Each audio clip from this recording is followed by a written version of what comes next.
want to now officially welcome everybody to tonight.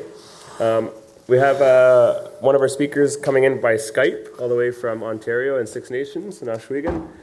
And I just want to first introduce myself and then welcome you all to tonight's discussion on how to learn an Indigenous language. My name is Khelsilem. For those that don't know me, you might have heard my name referenced on CBC recently, and I have a lot of people asking me, how do I say your name? It's fine if you mispronounce it. I'm okay with helping you learn how to pronounce some words from the local Indigenous language. So my name is Khelsilem. I am the programming director with an organization called Stelmexw. And Stelmexw was formed by myself and some of my people from my community of the Squamish peoples to be a container with the purpose of strengthening all aspects of Squamish heritage, language, culture, and art. We've been doing a few different projects here and there, and we're starting to expand ourselves. So one of the things we did recently is we launched a website learning tool called ohtheplacesyoushouldknow.com, where you can see some of the Squamish language place names for around Vancouver, Howe Sound, Squamish, and outside of traditional Squamish territory as well, and you can see some of the place names. We're currently going to be updating that soon with audio, so you can click on the names and hear the names for places around the Burrard Inlet, around False Creek, and so on and so forth. We also relaunched a 1937 place name map that was done by one of our elders named August Jack Khelsilem, and he worked with one of the early archivists in Vancouver named Major Matthews, documented the place names and put it onto this nice map, and so we updated the map with the correct spellings of the place names, and we now are selling the map as a fundraiser for our organization, and you can buy the map at the back and see it at the back as well. So we have copies of that available tonight. You can also buy it from our website.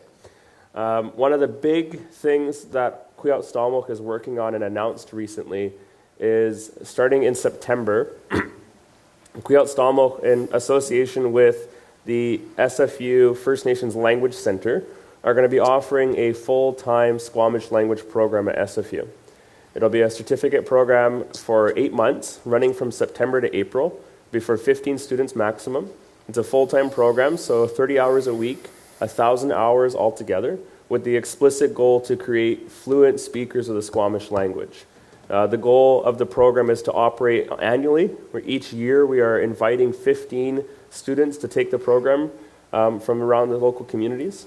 The program is designed with preference to those with Squamish ancestry, but we're not limited to those that are band members with the Squamish Nation. We recognize that many of our family are registered with different bands, and so we welcome people to apply if you're not registered with Squamish.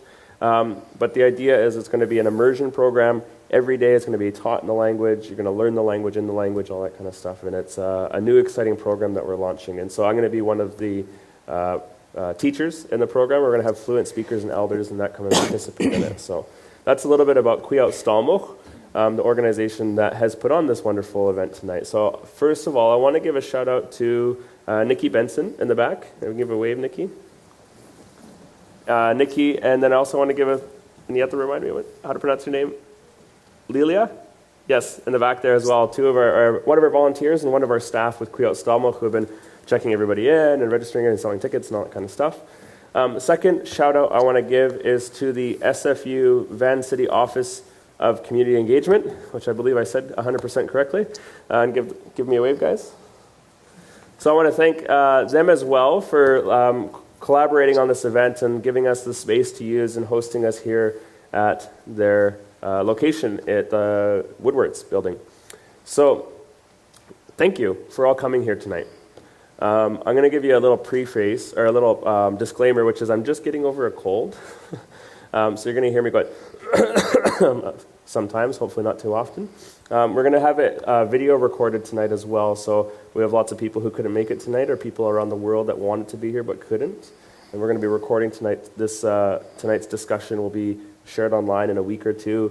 It'll be used as a part of the SFU archives and library as well afterwards, so it can be used as a teaching tool, all that kind of stuff. And then you can all share this afterwards with friends and family. So a little bit of an introduction. I'm going to introduce the discussion for tonight and a little bit about the format. And then I'm going to briefly introduce the speakers that we have invited here tonight. And then I'm going to hand it off to them to share a little bit more about their background and who they are and where they come from. Tonight's discussion the discussion topic is how to learn an Indigenous language. This discussion for myself, the speakers, and I think for many people who are in attendance, as well as the broader community and public out in the world, is a very much needed conversation, both because of the awareness that is now starting to happen within the public around Indigenous languages. With the work of the Truth and Reconciliation Commission and the calls to action that have resulted from the Commission's work, where a number of calls to action specifically deal with the revitalization and the protection of Indigenous languages. In addition to that, more data is coming out that yes, although many Indigenous languages have reached a very crisis state, there is an amazing amount of work that is happening in Canada and across the world to bring back and to protect and to revitalize these languages. And so tonight was about bringing together a number of speakers that we know in their communities are doing really amazing work for themselves and for their community when it comes to learning Indigenous languages. There is a new kind of awakening that is happening within this field around Indigenous language acquisition that is moving away from the kind of let's copy the French language curriculum and just make it into an Indigenous language curriculum and do the exact same thing, which was never successful for many of our communities, and are realizing that the way that we can be successful and innovative is by using techniques around immersion and using techniques around focusing on fluency. And so now many language programs, the ones that are leading the way, the ones that are being the most innovative and the most effective at revitalizing their languages, recognize this. And so the three speakers tonight are people who understand those concepts, are practicing those concepts, and are strong advocates of those concepts. But they all have their own unique perspective on how they've done that for themselves in their own work and in their own journey, but also their own insights into this work and how it can be supported, expanded, and flourish for a lot of Indigenous communities. So I know there's a lot of Indigenous communities out there who are doing this work of language revitalization. This discussion might be really useful for them, the advocates on the front lines. There's also a lot of young Indigenous people across the country who have it in their heart to learn their Indigenous language, and this might be useful for them. And then in addition, there's many of our non-Indigenous brothers and sisters who also have an interest in Indigenous language revitalization. And so hopefully tonight, we might not be able to answer every question that might come up or might exist in this room or in the world, but hopefully there'll be a really interesting discussion that everybody will leave having learned something new and also be inspired in a new way that you didn't have when you first came here. So that's tonight. I'm going to be the moderator for tonight, so I won't be speaking too much about my own perspectives and my own ideas and that kind of stuff. But I do want to help facilitate some of the discussion with our speakers, and I'm going to be asking some questions to the speakers individually, because I know I'm familiar with a lot of their work, but I'll also be asking questions that I want all the speakers to answer from their own perspectives. And then at the end, we'll do a brief Q&A, and I'll field some questions from the audience as well. So that's tonight. So in my language, we say, Me chab ois ti lam, chinquan man tomia, an sʔəθnəc et ti sʔəθnəc, chinquan tan sʔəθnəc et ti san ayesh, amen, chinquan man tomia, quis hame et ti sʔəθnəc, ha tln squalens, quins quachno mia, et quis tlak nomo chop et ti, chinquan man tomia. I just shared in my language and my language of my brother Aaron, as well as Squamish language, and just really grateful for you all to be here. I have really good feelings in my heart to see you all and that you have managed to arrive. I'm calling you into our metaphorical house here on occupied Coast Salish territory. I want to acknowledge this is the territory of our people here, the Tsleil-Waututh, where my brother Gabe is from, the Squamish, as well as our Halkomelem relatives to the south. So I want to welcome you all here tonight, and we'll get started. I'm going to introduce first on the far right here, and then give a nice big wave.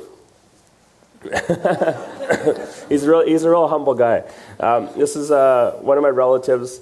He's from the Squamish Nation. His name is Aaron Williams. His ancestral name is Tsleil-Waututh. He has been doing a lot of amazing work around his own personal language reclamation and has a very unique story for somebody in today's day and age around language reclamation that we'll get into in a bit. So there's Aaron from the Squamish Nation. A round of applause for Aaron.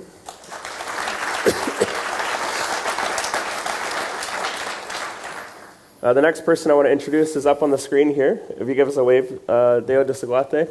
So Deo de sʔəθnəc is from the Mohawk Nation, from Six Nations, or Oswego. I met Deo de sʔəθnəc many years ago when she was living in Vancouver and attending UBC in the community planning program.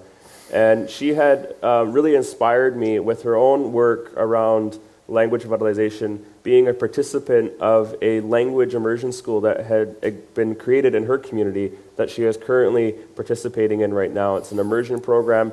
One of the immersion programs that I'm basing our program off of, I had a chance to visit her community this past September and got to see their program in action for a few days and get to meet with the program director and all that kind of stuff. So Deo de sʔəθnəc, as a speaker of Mohawk, has been learning it much like myself as an adult, and become a speaker of it as an adult, and has her own really unique journey as a young person like myself in learning and reclaiming the Mohawk language for herself and her family and her community. So she's a strong advocate, a huge friend, and a huge ally in this movement. So I just want to welcome and thank Deo de sʔəθnəc for coming to us through the internet. Round of applause.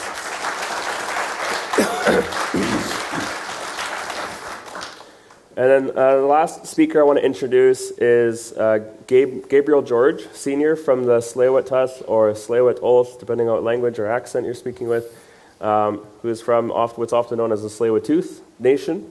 He is the manager of the culture and language program at the Tsleil-Waututh Nation and has been doing some really amazing work within his community and the broader community around revitalizing Halkomelem, which is a downriver dialect of what's often known as Halkomelem. So Halkomelem is a language that's spoken by a number of communities near here, including Tsawwassen, Musqueam, Khelsilem, Kwantlen, Coquitlam, as well as Tsleil-Waututh. And so he's been doing a lot of amazing work as the language and culture manager for his community, both to support language revitalization in his community, but also through his own personal journey in reclaiming it for himself and his family as well. So all of the speakers tonight all have that kind of same drive and ideas around language reclamation in terms of fluency and in terms of immersion, but hopefully we'll learn some really interesting insights from that tonight. So I want to give it a round of applause for Gabe as well.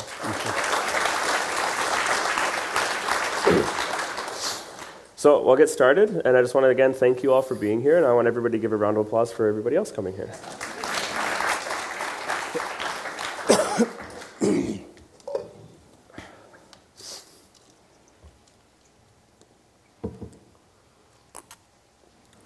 So tonight, I'm going to give each of you a chance to the question I'm going to ask to each of you, and I want you to share in your own words, because I didn't want to capture your words or tell your story for yourselves.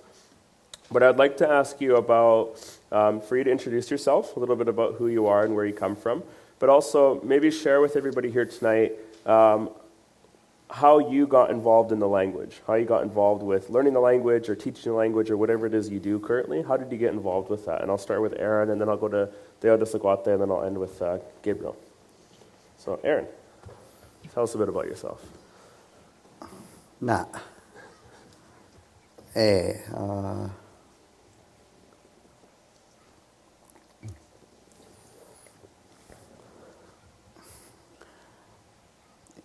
Ja, sestaut, qui swatus. Was timat quin sot. Tinat chan de Squamish Halkomelem.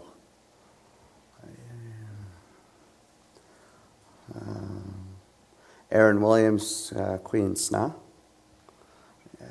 Tsleil-Waututh, Queen's Quishamin. Manhat Queen Squalowins, Queen's make Clark 80. Ascot Glenoyap. Manhat, na Quiswatus, Quis Enoch. With Timats.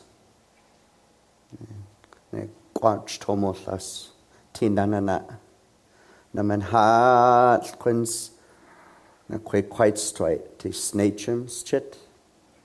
As timats na Squamish snatchum. On one auch in Squalowins. You wan he ate. You wan one auch. You wan klate.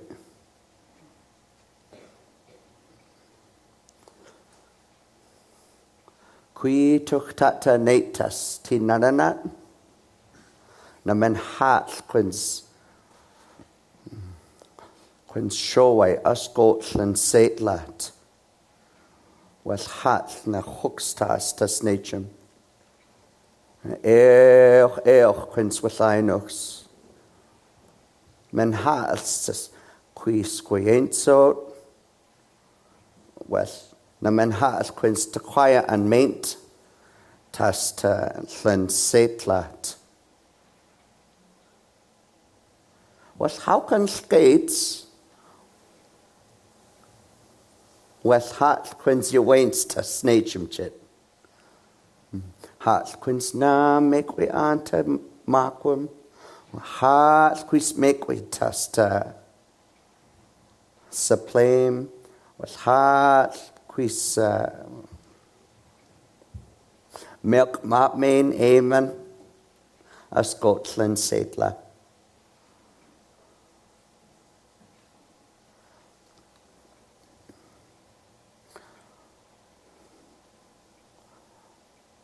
Quis hat na amish tuch nam to Tsleil-Waututh. Hat quins mukwam quis swatas. Na hat yo quites. Sis men hat na payakantas to Squamish. Amen. Was hat na namchit not asko quain squamala. Ne snaz S&B. And hat na Sʔəθnəc wat tout sam tis Ethan. Amen. Was hat na amish na wa not to qui asko quain lumps la squitsiat. Ne schach awesome wait. Asko to kach seocha was na huxtas tas nachum chit. Hat quins chachnoch te schach awesome. Oh, Yowan he ate.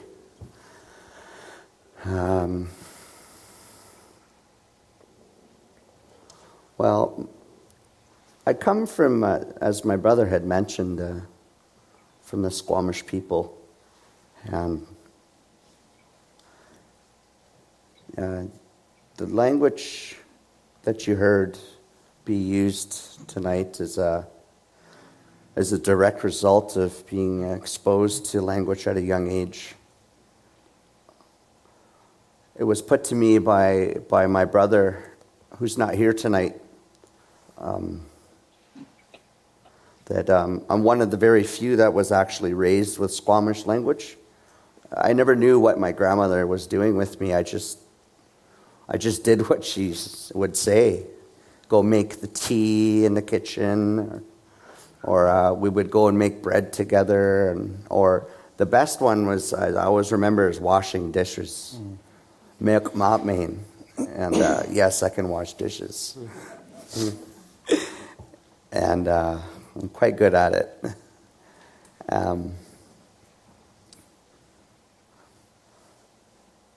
It was a lot of action. It was not so much just like talking. Conversation came through action, and that's how I remember learning the dialect that I speak, which is Squamish language.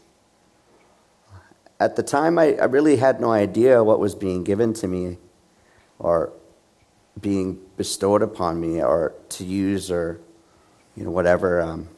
I must note, side note, this is new for me sitting like this and talking.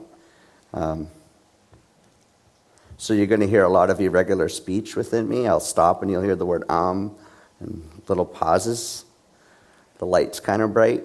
It's really new to me being here. However, What we'll be talking about tonight, I believe, with my brother's intentions, is expressing true passion with learning language, in terms of being able to allow oneself to be exposed to language in an immersive state where minds connect with hearts, and also my own experiences is spirits connecting with other spirits on a more intimate level, in terms of using a different sense of consciousness with language. As an adult, I've come to terms in believing that today is using my language is a beneficial blessing for not only the children that aren't here yet, that are still coming, but for the people that are here today. A true message of medicine, using and echoing words that come from elders and that also come from past generations before us.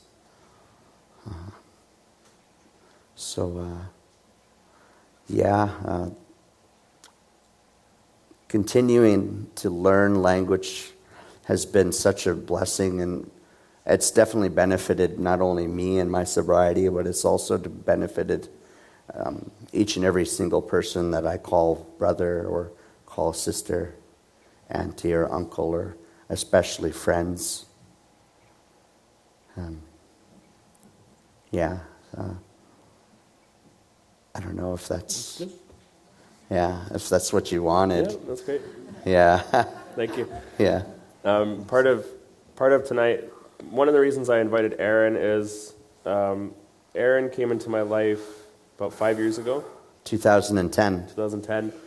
And Aaron and I are about 10 years apart in age. I'm younger. But in our family structure, I come from an older branch of the family. So in our structure, there's different traditions around that. But one of the things about Aaron He's my older cousin. Yeah. And my older brother. But I'm younger, belly button wise, as we say. And I treat him as such, as my older brother, with respect, honor. But part of tonight, why I wanted to invite Aaron here, is that I think Aaron, tonight was a little bit about elevating the work of others, and elevating the strength of all of our communities. That it's not just about individuals in this work. There's a collective effort happening, even if we're not all doing it together. So that was part of why I wanted to invite you here. So thank you for sharing a little bit. I'm going to bring it up to Deo de Sʔəthnəc, who is up top here. You want to give us a wave? Yay! And so Deo, I'll ask the same question. If you just want to share a little bit about who you are and however you want to introduce yourself to everybody. And maybe just share a little bit about how you got involved with the language work that you're doing right now. Hey, Deo de Sʔəthnəc. Nice to see you. Sego Guego, dano what could do herdados, nene Squamish Tsleil-Waututh, dano homot Hamathkoyam, Oho Meoch, Niho de Honchoda. Wow. Wagatanuni, dano Sewa Guego, got in the west, dano Wagatanuni, Sewa Guego, Sewa Dakari, Dege, dano Ayamanchi, Sʔəθnəc Oni. They were just a guate ne waxana uwe, dano Dakota Brant ne waxanoda. Ganyan kihaga ni wakwanchoda dano degari hoga ne wajere dano dewasa satdego nate wakosariago noa dano yate wakatadis neongowana ne ganyan kiha sigexaa dano yatano ne ya hoguego ne ne quadrille yung watadis ne yung wana oni aget ni staha wa air don't see ago aksota gaha gajija gaha yunda jets agaha yagadadis ne yung wana dano oni raget ni ha wa har don't see raha rot ni staha Georgina George gaha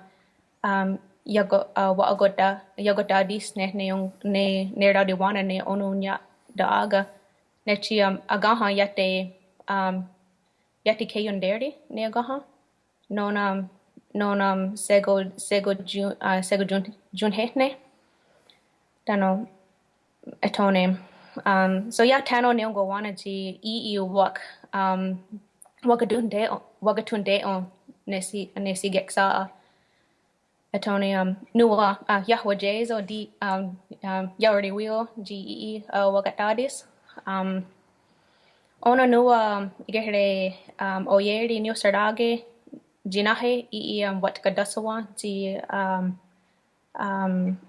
onga dewayans ne neongowana so gadewayans da neongowana nuwa ne jujur ne josardage ne josardage da di johkwa ne adinoe ne ongowana kan johkwa wagadewayans so ayawast go igan jige noes ne agoego jina hode wagadewayans wandorde not ne yahte wajezo ne gigardi wage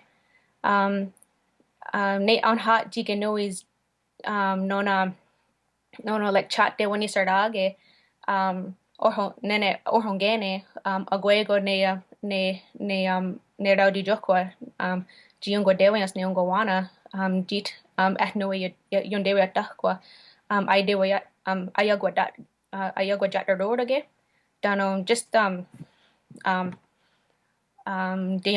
young tarda and yeah agwe yeah they already hawana nahoda ne already wage like nyate go nahoda nahoda nagajere siorgadas onyo tahaje ona awatne or hongesti just nyat de go nahoda ikehre gadom iahre geo gadadis geongwadadis so just go walk a day once yeah you're yonder day yet you're yonder day like Dina Hoda what gear next you know what questions atone got you know got you can gain a rook ne neongo wana down in neongo de Hoda atone you're eager to yori hawana ne giga tok nigo not ne. So in my language, I'm just trying to do my best at explaining to you my experiences up to this point with my language. I started off with letting you know my Mohawk name is Deo Justoguate. It translates to one who she makes the stars bright, and so it doesn't say like all the stars. It's more like a constellation. She makes a constellation bright. And I come from the Mohawk Nation turtle clan, but there's actually 3 Mohawk turtle clans, and I'm specifically from the Digardi-Hoga clan. So there's the Digardi-Hoga, the Sat-Digardi-Wade, and the Ayanwata, and I'm from the Digardi-Hoga clan. And in my language, that means that it means a split decision. So we're called the split decision clan. If you understand what Digardi-Hoga means in our language, and so. I mentioned that I didn't have my language growing up. It wasn't something I heard, and I said that not everybody in my language knew it. Not everybody in my family knew it, but I explained that by saying my mother's mother. My mom told me my mother's mother spoke Mohawk. So my grandma, her name was Theta, and her Mohawk name was Gajija, and I referred to her as Gajija Gaha to let you know that she has passed on, and. So I knew her up until she passed away when I was 12, but she passed away from cancer. She never spoke it around me. I had no idea that she was a speaker. Never heard her so much as say sego, say hello. It's just something that it just wasn't brought up, and there's nothing discussed about it. And I also mentioned that my father's mother spoke it, and she, not our language, but our related language. She was a member of the Oneida Nation. And so she spoke Oneida, and but he wasn't raised by her, so I had only myself met her maybe twice my whole life. So he was raised by his stepmother, so I consider my stepmother my grandmother on that side, and so just that was the extent of any language that was in my family. I do have some Oneida relatives that speak our language still, but otherwise there's nothing in terms of content in my language in my life. And so I started studying when I was 18 years old, and I and so from there, like I did a year of our immersion program, but then life carried, I did that for a year. I'm very proud of myself for the hard work I put in at that time. I put in, but life went on the way it does. I did go to university. I finished my undergrad. I went out to British Columbia and did my master's, and that's actually where I met Khelsilem and Tsleil-Waututh and many other good friends out there on the West Coast. The West Coast remains a dear place in my heart. I spent a lot of time there, and then I came back home, and now I'm doing another year of immersion. So like Khelsilem was mentioning, he came to visit our program, and it's now in its 17th year, and my program is not unlike the vision that Khelsilem has for his own program, and to explain it a little, that's pretty much where I stopped in Mohawk in terms of everything I was explaining. But I don't know if you want me to describe my program now, or if you wanted me to talk about it later on in the discussion or not. I'll come back to that in a little bit. Okay. Yeah, I don't want to get too ahead of myself here. Yeah. Sounds good. Thank you, Deo Sawate. So I'll hand it off to Gabriel. Just share a little bit how you want to introduce yourself and how you got involved with language. Tshwalap na akoitel na seam na seaia na kwelmoch melsteo I Juanetum melsteo iets in kona kwa ai kwela wana tshwalap tanawel ne kwath kapathet alap te o straight alap wa startelstem at Huelmoch kan Tsleil-Waututh Smanashton Gabriel George Kwana Squalich Tnitsen Athnats Antha Tsleil-Waututh Misteo Kwana Siwan Ash New Emich te at Tamuch at Quatqua Statlo Thathikit Minmant Kwana Schwatlaqua U Kwanats Ashton Qua Startlestum at Tamuch te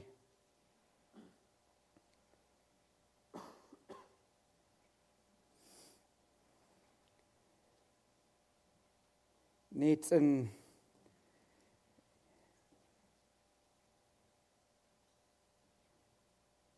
awatat qua Quequa qua Huelmoch kan Halkomelem Kwana Schwimnik Ash New Yathis Amps Tehum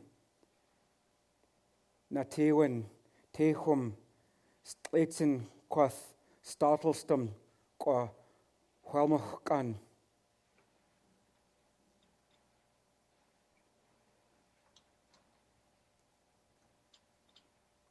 quas Juanetum ne u quas Aken Ashton qua Huelmoch kan qua mana ata Huelmoch ne quas Hachwisht Ashton qua all yais at Stelmexw ala Huelmoch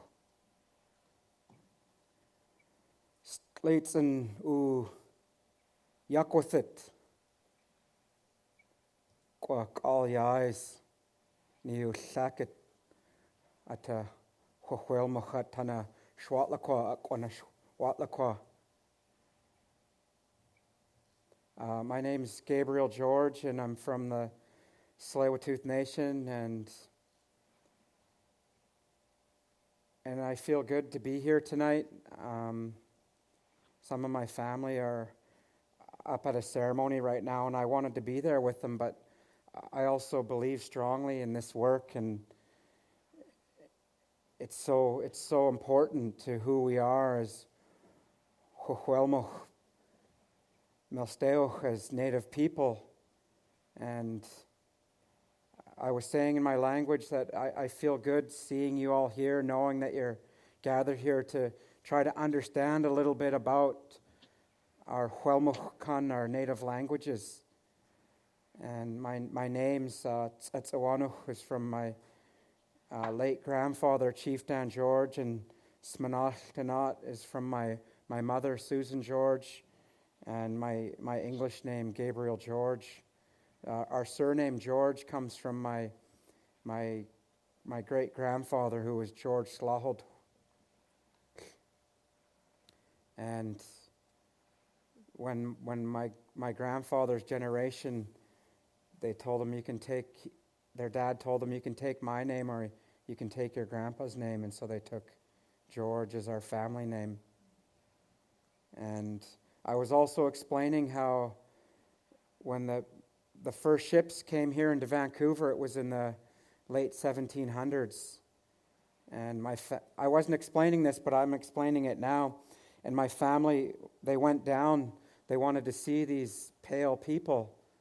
And some of the people on the boat were darker than them because it was a Spanish ship that came in here. But even before the first ship came in here, colonization had already really hit our family. We were decimated with smallpox, 2 waves of smallpox that really decimated our family from 10 to 12,000 people down to about a few dozen people. And then what I was saying is that our language was taken, our children were taken, and the language that I'm trying to revitalize, my family's trying to revitalize. My friend here, Khelsilem, is working with us as well. Halkomelem, there are no more fluent speakers, and that's by design. And in my great grandparents' generation, they spoke Halkomelem, and some of them spoke Squamish. In my grandparents' generation, it was the same thing. A lot of them spoke Squamish, and some of them spoke Halkomelem. And in my parents' generation, my late uncle spoke Squamish, one speaker. In my generation, there's no one that speaks, and I'm probably at a lower intermediate level. But my uncle, who's now gone, when our family started to take our place back within our culture and follow our spiritual practices and take our place back in some of those societies that the church had broken, he expressed to me that it's important that I learn the language.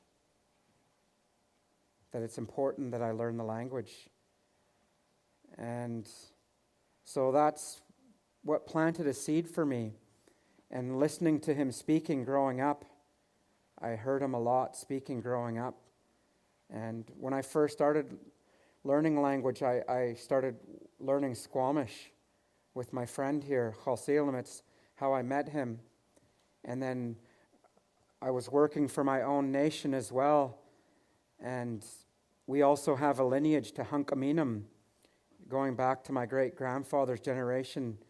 And beyond him, a lot of them spoke Halkomelem. My great-grandfather had a longhouse out in Sʔəθnəc, Tamuch, and other places as well around Burrard Inlet. And so our community had already made the decision that they wanted to revitalize Halkomelem. And when I realized in my cultural work is that it doesn't really mean as much without the language. And in the few years that we've been trying to bring the language back in our community. It's been a greater vehicle for restoring culture and restoring that more traditional view through the language. It's made the work easier, and that's all I'll share for now. Sʔəthnəc. See you. Awesome. Thank you. So one of the questions that I wanted to kind of talk about, and I think I'm going to talk to Aaron and Deodo Sʔəthnəc. I'll talk to you too about this.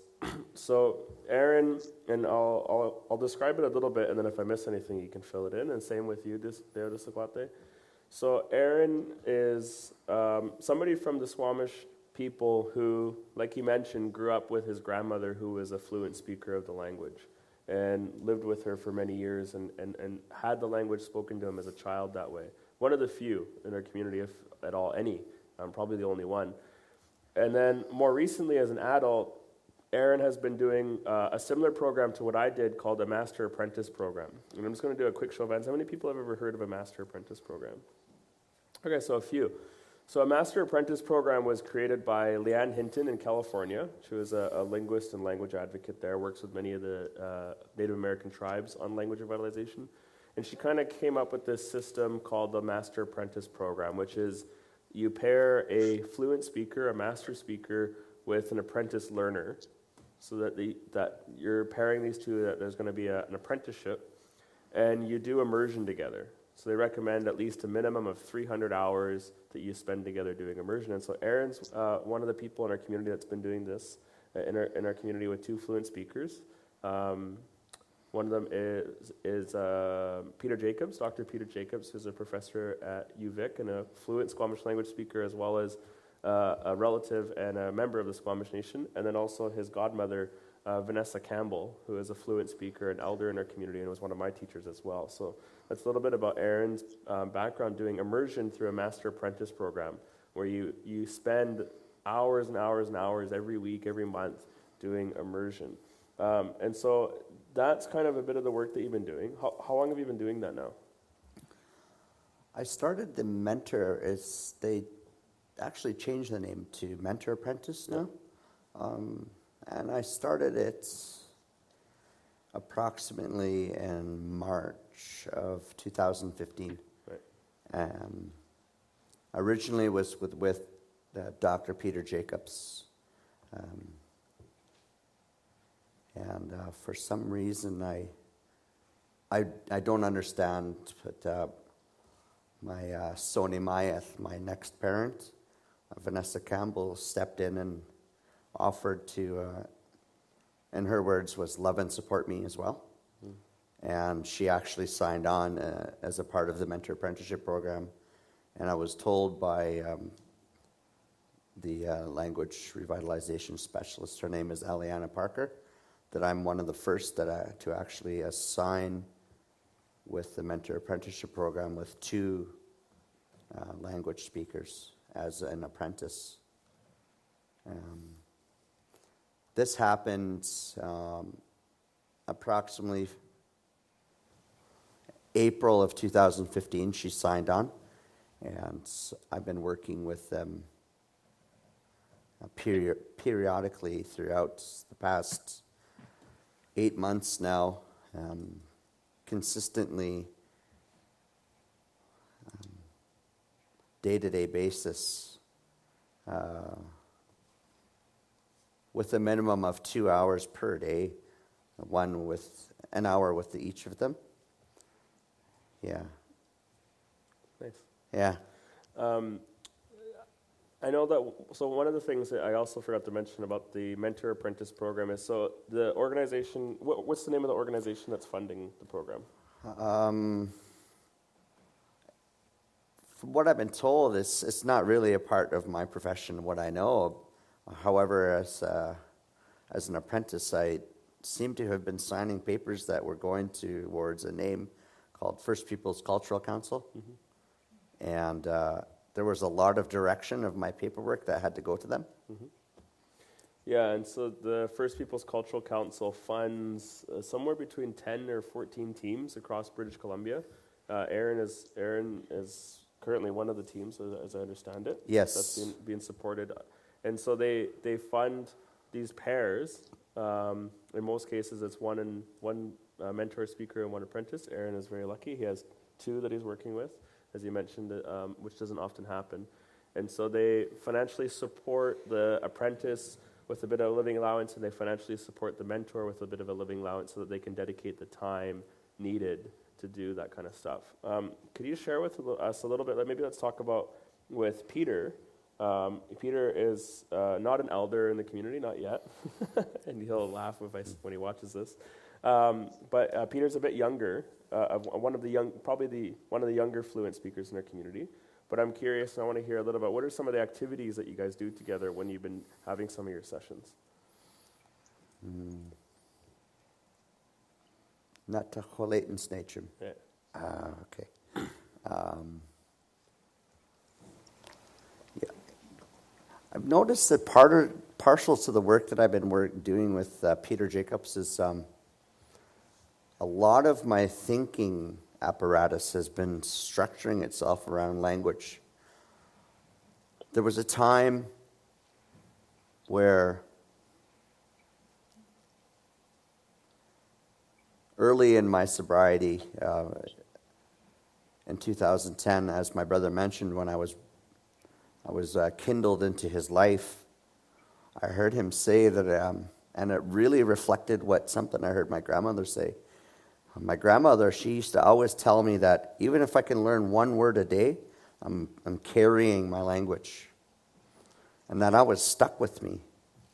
And there was an influential statement that I heard my brother Khelsilem say, that he said that in order to speak Squamish, I needed to learn how to think Squamish. So for me, it really resonated with me in terms of being able to have, I guess, if you will, a restructured way of thinking, which totally challenged all aspects of my beliefs, the things that I learned in the westernized school system, and partial to the beliefs that I had acquired from my parents, my late parents who are not here anymore. There was a time in my life that I wasn't always this way, and it also challenged a lot of those beliefs. You may have heard me mention the word sobriety. So there was a lot of different things that have been happening through my work with Peter Jacobs. And as I had mentioned, partial to it is a lot of restructuring with my thinking apparatus. I've found that with our actions, based on our immersion sessions that we conduct with each other, we do eating, where we'll go places to eat. We'll walk to these places to eat. We won't necessarily drive. I believe it's in hopes to reach back to the aspect of how our people in the old times of long ago traveled. There was no roads, there was no cars. So it was either walk to the next longhouse or it was get in a canoe.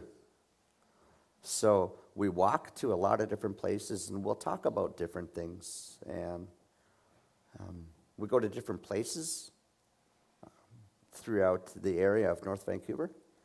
And we talk about different things. We talk about, well, what color pants did you wear yesterday if we didn't see each other? What kind of shirt did you wear? Did you wear a vest? Did you wear a sweater? What kind of shoes were they?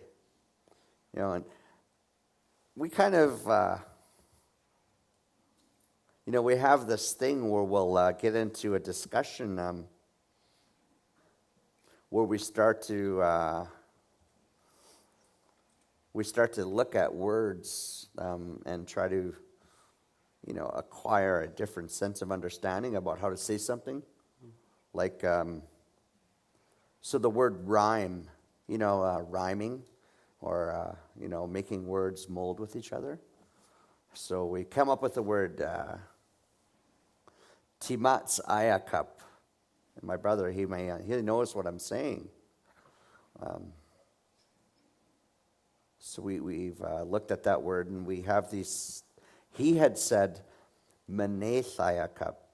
However, hat quinswat sot a Scotland Sony Maeth na wasontum flamaneth timat ayakap wa quiswatas when mintot timat. Hey. So, we walk a lot. We go to different places. Like we'll go to Upperland Valley. We go to different restaurants. We'll go to down the Lonsdale Quay, and we talk about what maybe, more importantly, I should note, because I know he's going to watch. He'll talk about what he remembers, what may have been said to him of what used to be done in certain areas. And I listen. Yeah, Menhoi Quins, Taquaya and Tomi. I more importantly listen to him, hey. And it's definitely been a process that has beneficialized my thinking around how to use our language. Right. Yeah. Awesome. I'm going to segue to Deo de Sʔəthnəc. I want to kind of talk a little bit about the program that you're doing. So, as I mentioned, I met Deo de Sʔəthnəc many years ago, and you know, for a lot of Indigenous communities that are trying to revitalize their language, there's the traditional way that it's being done, which is, you know, classes in the high schools or the elementary schools. You get like 1 hour here and there. Maybe there's some books and materials, and maybe the daycare program has a few programs where they have somebody come in and does words with them every Thursday kind of thing. But my mind really got opened when I met Deo de Sʔəthnəc, because she had told me about the adult immersion program that they had in Six Nations. As she mentioned, it's been in existence now for 17 years and has created a number of speakers who are primarily of a younger age, is my understanding. And so the program's similar to what I described. It's you go to school, you go to a classroom 5 days a week. They do 8:30 to 3:30, correct? Mm-hmm. Yeah, 5 days a week. It's a fluent speaker that teaches the class, and it's a 2-year program. And so you're doing about 2,000 hours by the end of it. Deo de Sʔəthnəc, maybe you could tell us a little bit about how the program is structured. Like, what does a usual, typical week look like for you guys, maybe at the beginning versus where you're at right now? Mm-hmm. When it comes to just language education, curriculum development, whatever it is that you want to call it, just teaching in general, like I'm very fortunate and happy to say that my own teacher, Awanadeka, Brian Merkel, is one of the best. He probably wouldn't say that about himself. He'd probably say we have a long way to go, and you know, but that's just the kind of guy he is. But that's one of the things that I can say without, you know, and a lot of people would be in agreement with me. He did a lot of work in doing this program, and he certainly wasn't the first. Certainly the methodology that we follow wasn't his idea. The immersion program he developed around a methodology that was developed by another Mohawk man named Ganadawako, Brian Miracle, and that's the root word methodology that we teach. And so instead, Mohawk words, if you see them written down, they look like they're about this long. You know, they're really, really long words. But what a word is actually an entire sentence. It's a polysynthetic language where it means that you have a root of a word and then you kind of build onto it on each side of it that adds descriptors and pronouns and, you know, different tenses and all kinds of bits and pieces you add together. So essentially, one word of Mohawk is actually a complete sentence. And our language is very complex. And to the point where when we do our immersion program, we actually do an admissions test, and which is good because an admissions test demonstrates a person's ability to learn, a person's personal commitment to learn by studying on their own time in order to get in. But then the admissions test itself, it's just all you do is you learn a bunch of prefix pronouns like I, you, he, she, it, we, they. But when you're learning those, you get an idea of how complex our language is in terms of our relationships with each other. I mean, when I say we in Mohawk, it's impossible for me to talk about we. You know, we're going to get ice cream. it's impossible for me to talk about we without you not knowing who I'm talking about. In English, when we say we, are we talking about me and a couple of friends that that are in my house right now that you can't see? Am I talking about me and Khelsilem and Aaron, but not Gabe? Am I talking about me and all you guys in the audience, but not Khelsilem? He's gotta stay here. You have no idea in English who we are when I'm talking about we. I have to be more specific about who we are. But in Mohawk, it's not like that. When I say who we are, I automatically mean me and these two people, or me and him, or me and someone that you don't know. Maybe someone you can't see. Me and her. Me and all of these people, or me and all of you, but not them. In Mohawk, we have specific pronouns that mean all of those things. And so it's very complex, but anyways, so what he does is kind of gives us this admissions test that scares us a little bit, and that's what we go into. So Wanadeka, he can be a really scary guy, and that's what you go into knowing, but you just gotta kind of look past that exterior, and he's actually a really funny and vibrant man. And so a typical day again is about 6 hours. First thing in the morning, I was mentioning earlier in Mohawk, but I forgot. I don't think I translated myself. That my favorite part of the day is just the morning, because what we do is we all get together first thing in the morning, and we just talk. The first habit that he gets us into as learners is to just talk. So at the beginning of the year, we might just get up and speak English, but as time goes along, we eventually revert into the language. So we're halfway through the program now, and nobody in our class speaks English, and we only speak Mohawk, and we use as much as we can. And everybody's at different degrees. Like there's no stress there about being at the same level as somebody else, because everybody's at their own pace. But there are some standards to keep up. But what matters to him more than test results is him seeing you challenge yourself, because nobody's going to challenge you more than yourself.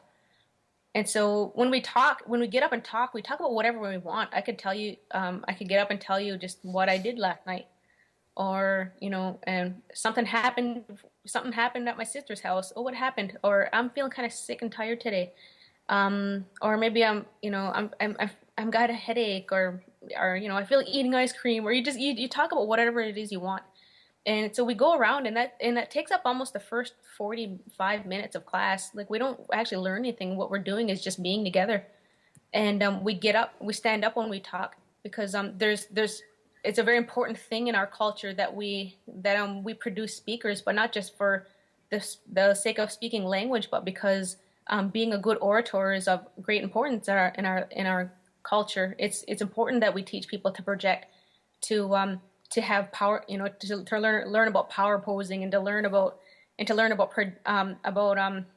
being honest with themselves and the people around them. And there's a lot of training in forcing somebody to stand up and speak in front of an audience, and it's very much comes a part of that second nature that you need to become a speaker, but also become a cultural leader when your people need you for that job. And so after about 45 minutes of doing this, we have 2 years. We're in a first year and a third year class, and so the third years, they get up and they leave and they go to their class, and then Wanadeka, he's got a clipboard and he's listening to us talk the entire time, and then he spends the next hour telling us how to say what we just said, but to say it right. And that's all he does. He stands in front of a whiteboard and he teaches us how, because even though we talk, again, like I was saying, we're not all perfect speakers. He goes, okay, now I'm going to take words that I heard you say and tell you how to actually say them correctly. Yeah. And so we learn. So like, I know when I speak, I make a lot of mistakes, but he's not like, the mistakes are important to him. He just wants to know that you're trying. But he also, wants you to know how to say the words when they come up too, or to understand how to properly put them together. Because like I said before, it's a polysynthetic language, and we have to learn those little tools that you need to build languages, to build words. And so you have to get into that flow of learning how to build those words up. And so that's how our mornings go. And then it's like really not till afterwards that our lessons for the day come.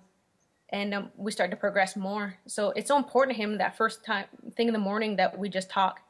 At lunchtime, we just talk. He's about 2 months in, I think, he threw away the permission to speak English in the class. So if we don't have to use English, then we can't. is basically what it is. Like if he knows that you know better, then you can't use it. And we do have a system set up where you have an opportunity to be warned. You have an opportunity to be sent home for a day, an opportunity to be sent home for a week, and then I think after that you might the board will discuss expelling you because you're not there to speak English, and because that space, the way Onondaga describes it, in the entire world, that's the space that I have to go to speak Mohawk and to hear Mohawk. And if you're there using English because you can't get over not using English, you're invading that space, and we don't need invaders in that small space that's ours. And so he will ask you to leave, or not just him, but that's an agreement that all of us make together. Of the entire world, we have a very small space of our own, and we need to keep it sacred. And so that's what that space is for us. And that's how we're going to use that space, we're going to use it to bring this language back to life. And so there's a lot of it can be strict, but in the end it's endearing. But those rules are there for a reason. They're there to make you feel strong, and they're there to make you disciplined as a student. Because if you become disciplined in the beginning, you'll be more disciplined later on in the game.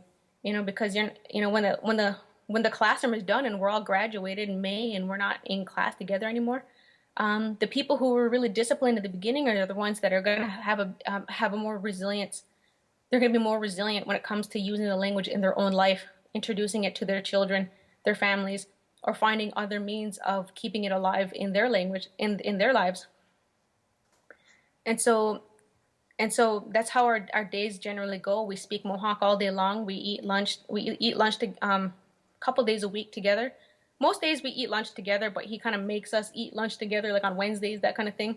Sometimes you have your breaks, and the rest of it, we get our the lessons kind of get thrown in the mix, like late morning, and then in the afternoon is just lessons, and then at the end of the day we might have time for either personal study or to get together with a group and do group study, or to play some games. Like we do play games like we play like Go Fish and that sort of thing, but it's like in the language.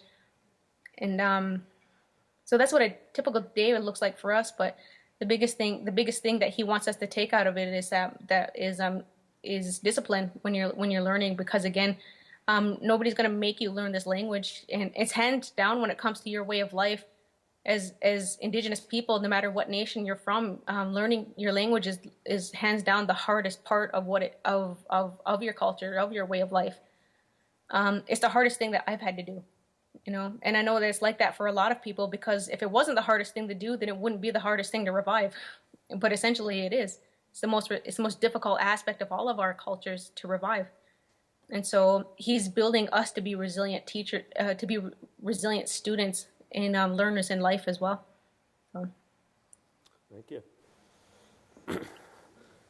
So I'm going to ask a question to Gabe. Well, one of the things that I want to talk about as well is, when I think about this question of how to learn an Indigenous language, whether it's Squamish or Mohawk, and of course there's going to be the things that are useful for the language because of the grammar, things in the language that are specific. So, Deoda Sagwate, could you remind us how many pronouns are there in the Mohawk language? Like 75. And to put that into perspective, there's 11 in English. Right. That's like I, you, he, she, it, they. Like there's like 11 of them. Yeah. In English. So there's 70 something or something like that. About 75. 75. We're kind of lucky with our Coast Salish languages. We got maybe 15 or so. So depending on linguistic kind of differences, there'll be those types of reasons. But one of the things that I'm really curious about, and I want to get your thoughts on, is for somebody who has been involved in your community around leading the revitalization project for Tsleil-Waututh for the last few years, you've been somebody who has come on board with an immersion approach and building immersion curriculum and really believing in the power of immersion to accomplish that. What are some of the things that you've seen immersion accomplish in your community for language teaching, language learning, and then why do you believe that it's so important that immersion be a useful, or the way that we kind of learn our languages?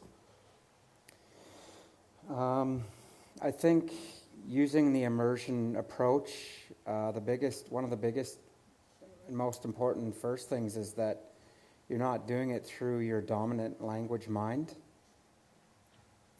So then you're less likely to, use, in my case, my English mind as a filter, for what I know. And, obviously we're challenged with Halkomelem because there are no fluent speakers of the language. So a lot of our learning together has been, for those of us that are learning and trying to develop a program, it's been sort of a mix of immersion and of, reading and getting it where we can. But I think that's the biggest thing. When we learn it in the language, it's like we're creating another mind and another muscle, and if you can learn it all in that language, if we can learn all the Halkomelem in Halkomelem, then we're creating this Halkomelem mind.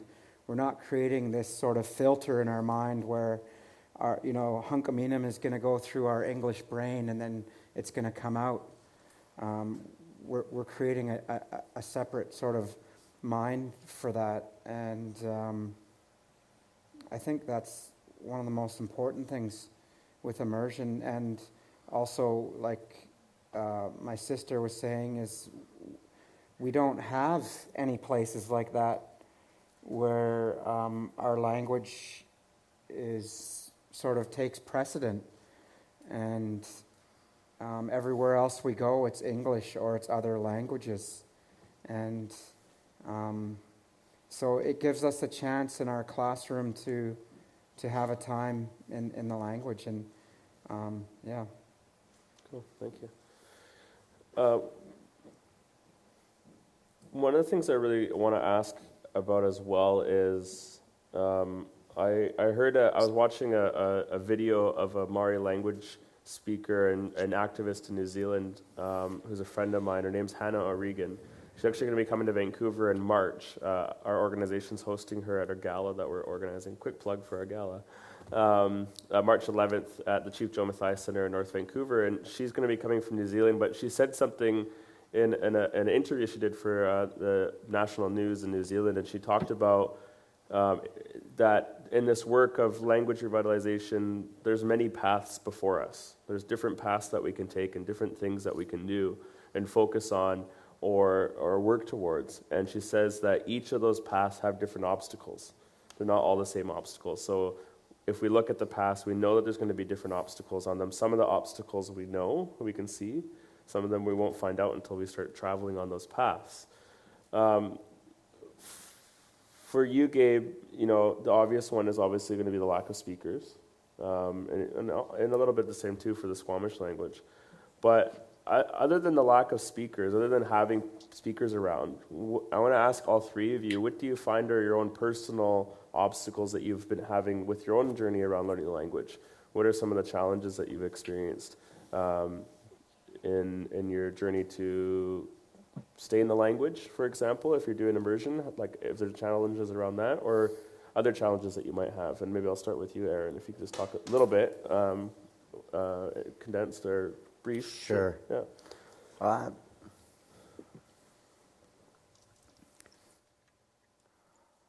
For me, partially, when I think about immersion and the immersion process with being engulfed in language, I find for me, I get a beneficial practice of taking responsibility for. And any time when I'm starting to use language, it's my responsibility to use language with you. So there's an unforeseen expectation. What does that look like for me when I'm with Vanessa or when I'm with Peter? It's very similar, to be brutally honest. It's exactly what Deo de Stegwate had mentioned, that there's no English used between me and Vanessa or me and Peter Jacobs. There's an indefinite sense of You can look at it as the elephant in the room, so to speak. There's an indefinite sense of responsibility, and every time I'm with them, one or either or, and just the other day I actually had a chance to have Vanessa, Peter, at the same time. And what I had found is not only a deeper intellectual, emotional connection with identifying with Squamish language, I had also found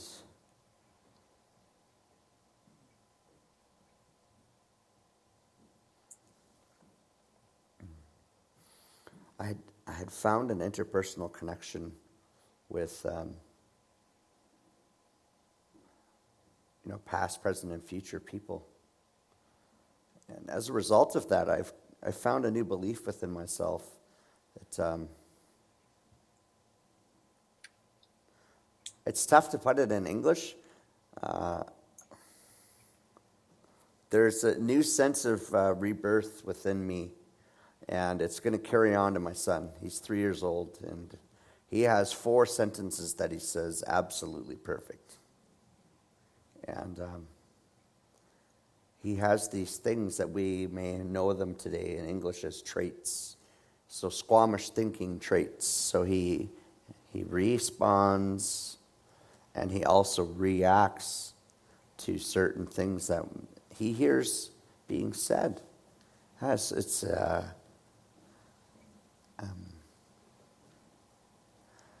been a definite process of gift. But more importantly, it's been an indefinite sense of responsibility. I'm not sure. I probably went off of your question. Okay. So could you maybe redefine your question? Just, I guess. I want to condense my answer to you. No, it's all good. That impacts our people that are here tonight. 5 words or less. No, I'm just kidding. Perfect.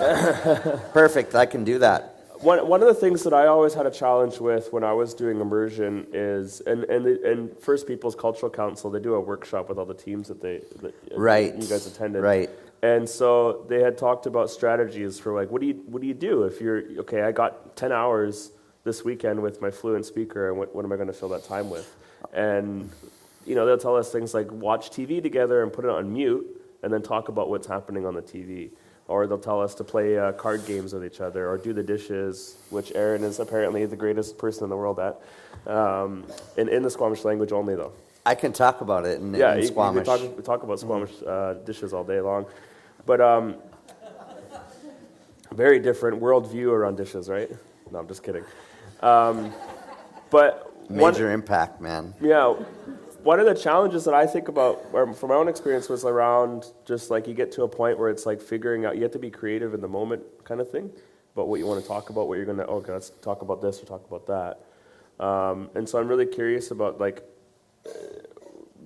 how, if there's been challenges for you around doing that work. So the wonderful thing about that is we actually had come to a place of challenge, and how it was put to me is that now there's a new plateau to be achieved. Right. So challenge in most eyes may look as serious or almost consequential. So for me as a language learner, I have actually found that to be very beneficial. So what does that look like?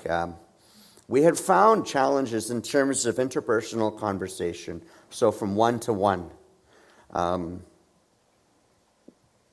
Both Vanessa and Peter had found that there's a certain level of interpersonal conversation, when we talk about things, day-to-day structure, whether it be at work, home, family, cultural work, for instance.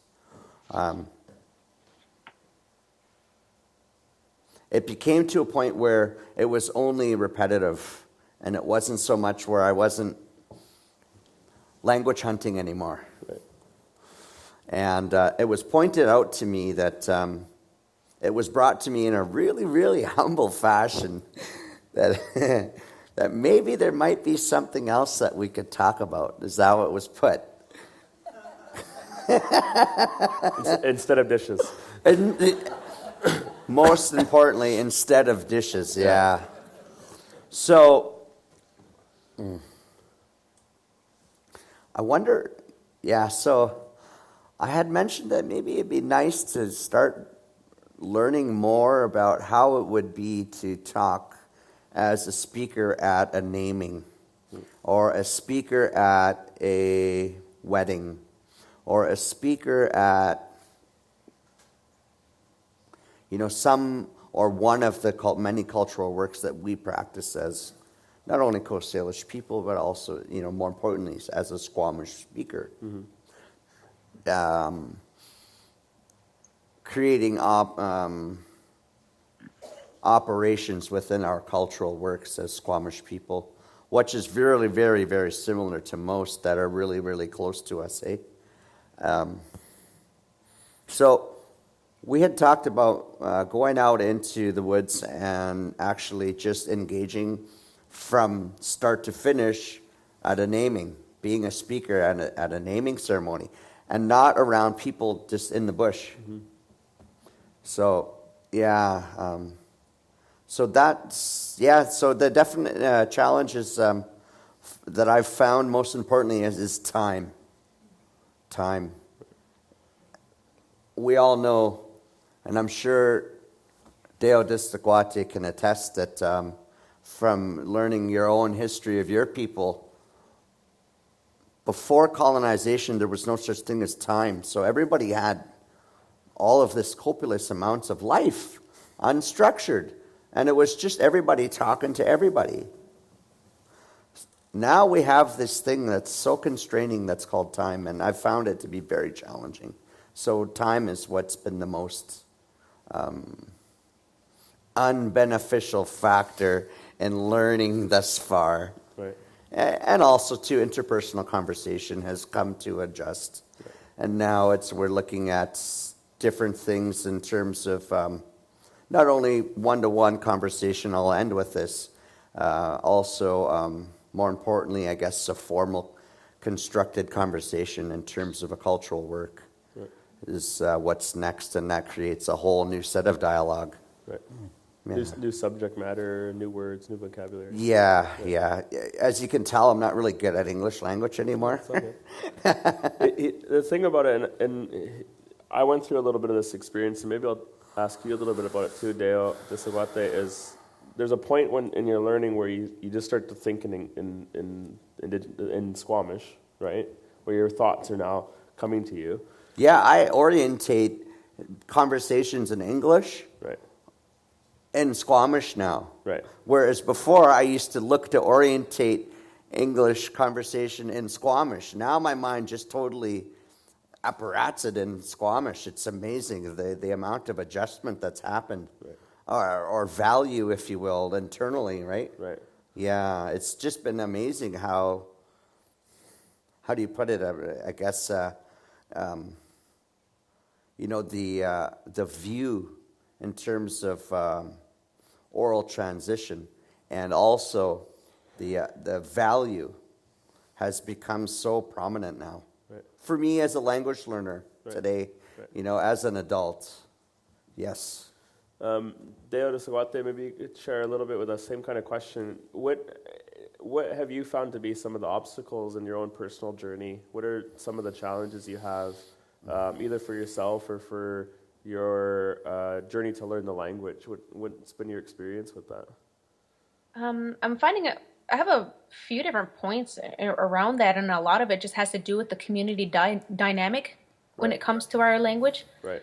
Not just the student dynamic that happens between us, because again, like I said, we have that very small, space that's ours and it's sacred, right? Right. But we have a whole outside world to deal with, and my community is unique.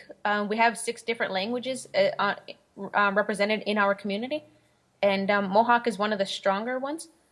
And a few issues that I'm finding is the first one, I guess, is being perceived as an expert because I have studied it. That's a huge one. well, you've taken a lot of immersion. That means that you're a person to come to about for reliable information, and that's not always the case. In fact, when people come to me with questions, it's always reminding me of I'm always finding out new things that I don't know, and so that provides you with knowing that you have a limited you're just one person, and nobody is an expert in the English language of every single thing.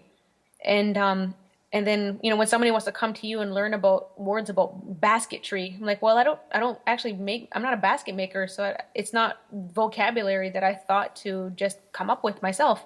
So I'm not an expert on vocabulary with regards to basket making.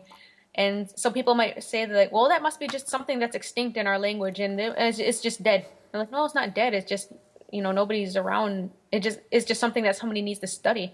And it's a question for myself: should I study it, or is there something else in my language that's more important for me to be studying?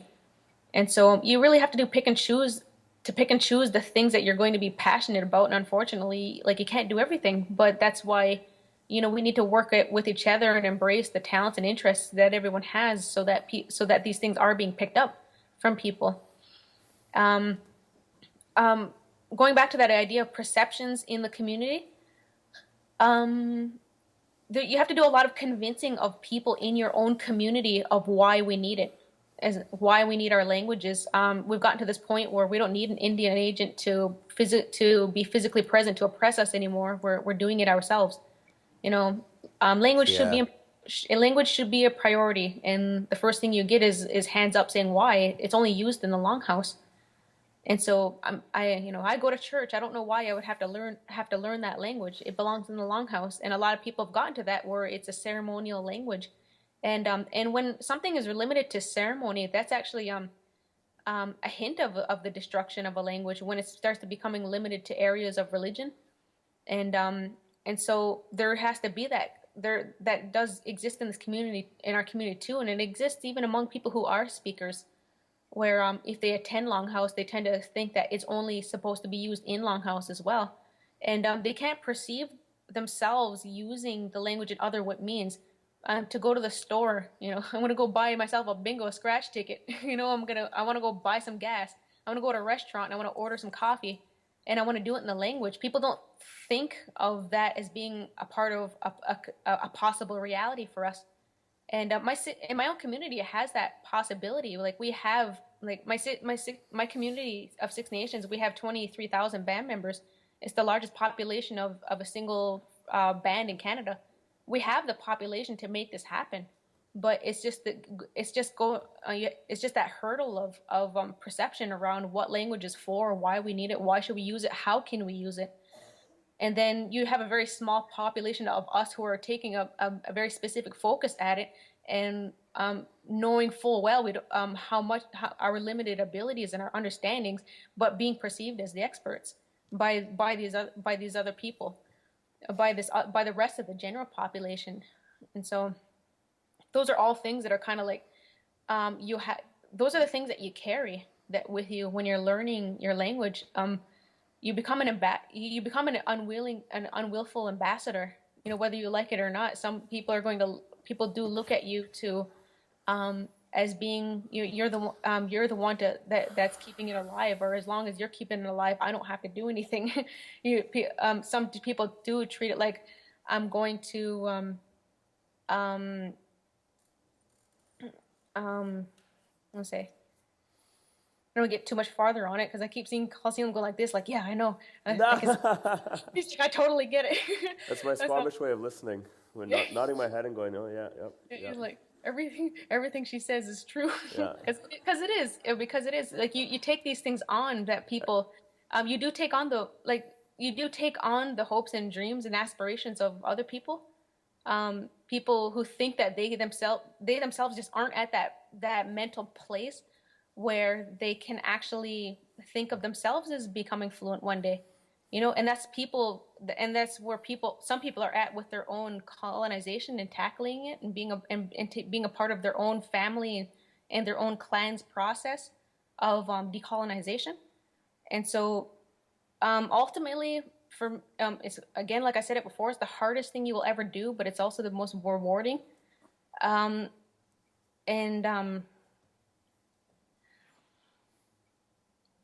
And these are all the things that kind of weigh on you when, you know, it's like all I want to do is learn how to use some words, you know. But the fundamentals of your culture are they're lost if you don't understand the language. I can't stress that enough. Like it's not the same to just say that I have my culture because I can sing and dance and I can go down to the river and get some fish. Like there's just things that are said in a certain way in our language that won't come across in English. There's fundamental reasons why we say certain things the way we do, and I wish I could share a lot about that. You know, there's a whole philosophy around that. You know, again, our people used to be our people used to be philosophers. You know, and that was embedded in our language, right? And so I don't want to get too much farther, but these are all the things that go and come in my mind when it comes about my, you know, moving forward with my own learning. You know, having to really know that I'm just an individual and that there's only so much that I can do, but where is the best place to put my energies in terms of where am I going to be as a successful student, and also where am I most needed in terms of my own talents and what my community actually needs of me when it comes to revitalization efforts. I agree.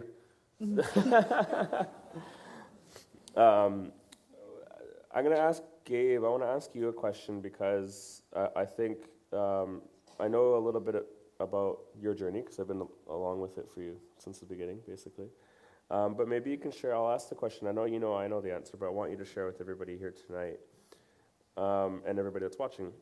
Is you started from square one, basically, for the most part. You as an adult, are now learning your language as an adult and are starting at square one, especially with Halkomelem. You heard Squamish growing up, but now you're working on learning Halkomelem. What is the kind of the steps in your mind that you've done or that you recommend people? If somebody was starting out again, you know, where should they start? What types of things should they start learning first, and then what should they move through? Maybe you could just share with everybody a little bit about that, because you've been really successful at kind of having a progression of stuff that you've learned so far. And just maybe you share a little bit about where do you think people should start off at, and then where do they go from there? Like what they should learn in terms of the language? Or? Yeah. Am I dead? Can you hear us? Can you hear me? Yeah, okay, good. Yeah, just in like English terms, you could tell us like the words or phrases or things like that.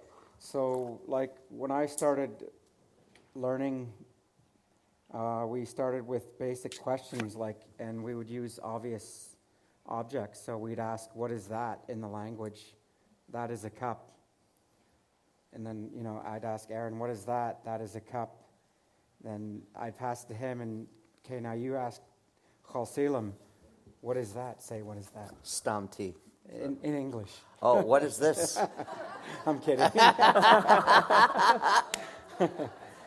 So, no, we'd start with this. So everything was obvious. Everything that we were talking about was obvious. It didn't need translation. What is that? That is water. You know, what is this? This is a table. Oh, and slate. What is that? That is the floor. You know, so we'd start with that and just kind of build on that. And if I could hit on the question as well about challenges in learning, Yep. it's really staying highly motivated to learn the language. Like if you look at the language as spiritual, mental, emotional, and physical, and you treat it like you would treat, say, a sport or learning an instrument, you can't. There's no book you can stare at that's going to teach you to play a sport or learn an instrument. There's no app on your phone that you can open up and it's going to be like, oh yeah, if you stare at this app long enough, you're gonna shoot 3-pointers all day in basketball. But yet that's how people treat our language. And I think it's part of decolonizing is that this isn't going to get handed to us. And if we don't do something about it, and if you don't highly motivate yourself to learning the language like every day somebody, you know, some of that language is being lost.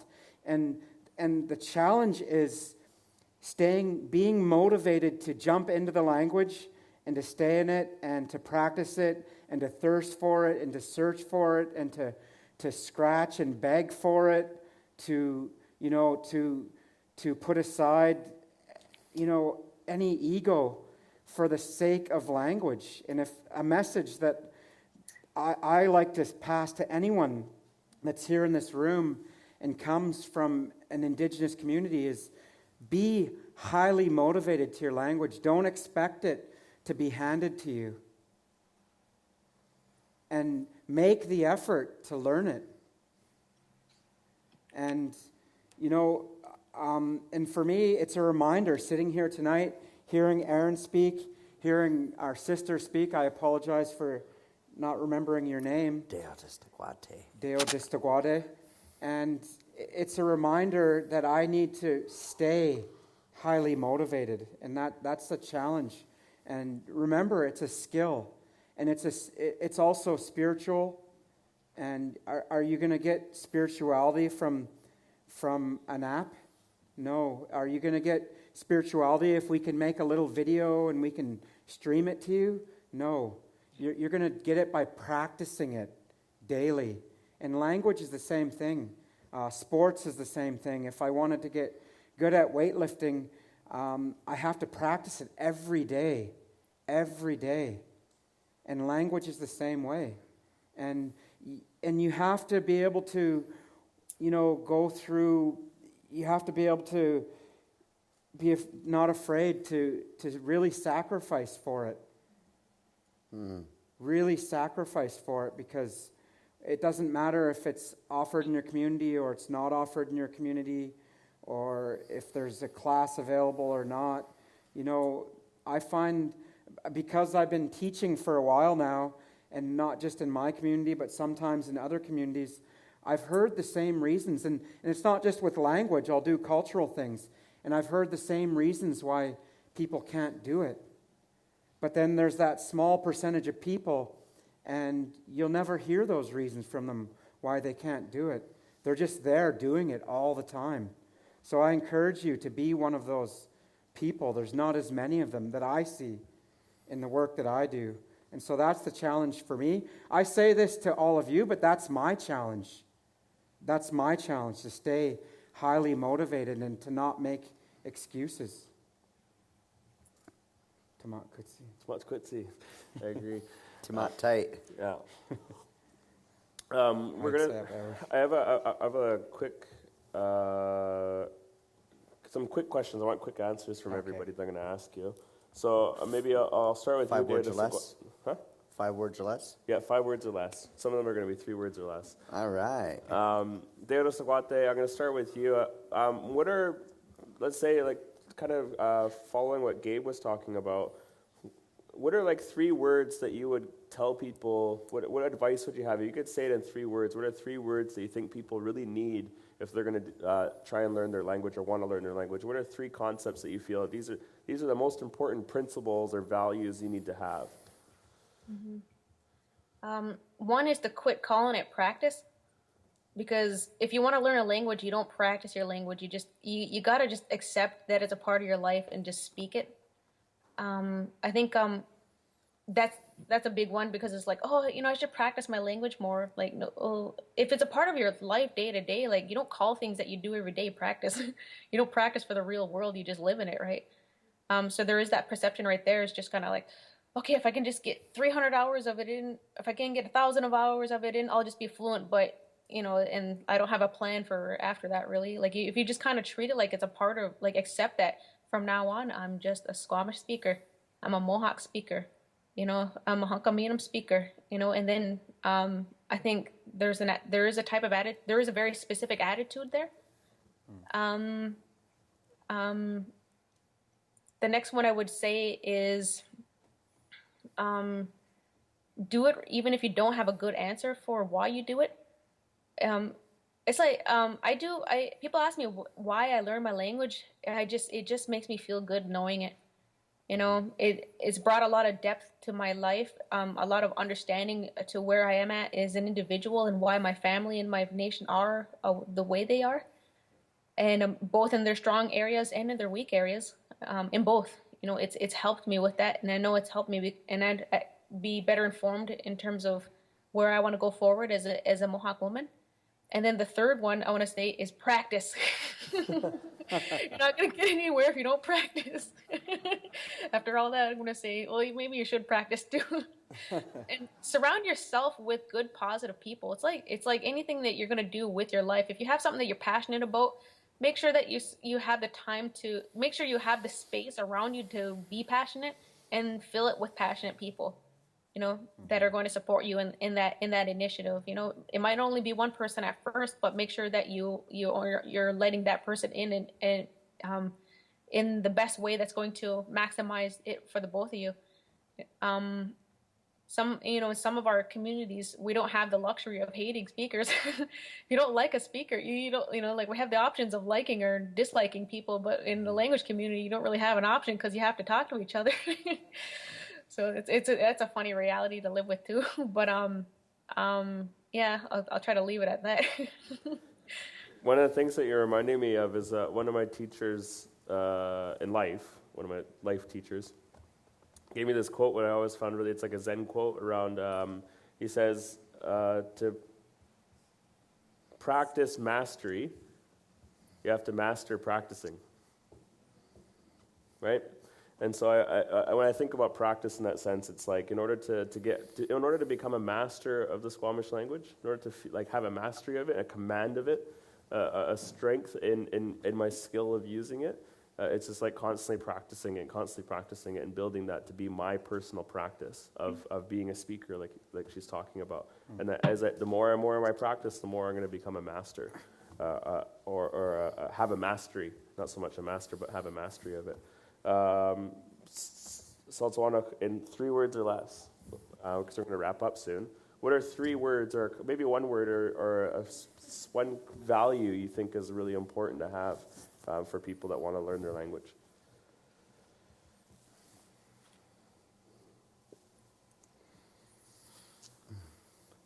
Love.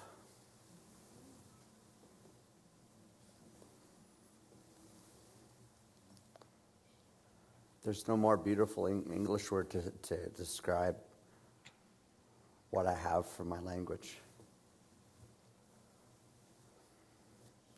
And more importantly, the language that I was born into. With the utmost honesty, the language that I come from, I absolutely love the language that I come from.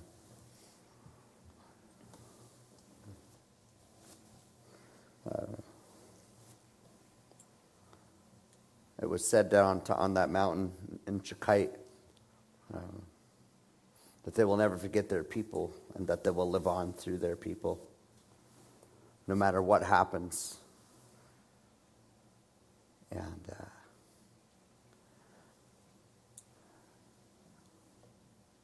yeah, love. Beautiful. Thank you. So the last part that I kind of want to wrap us up with is, let's see what time it is. Yeah. Well, before we wrap up, I want to first thank each of you for coming tonight. As Gabe mentioned, Gabe is a very busy man in his community. He is a very sought after or requested member of the community because of the roles that he plays in the community. He's on demand. On demand, yeah.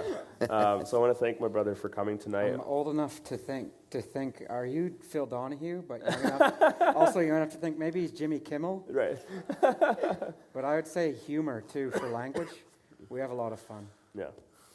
I think that's the ultimate goal, is to get to a point where you could tease people in the language, which I do with my brother all the time.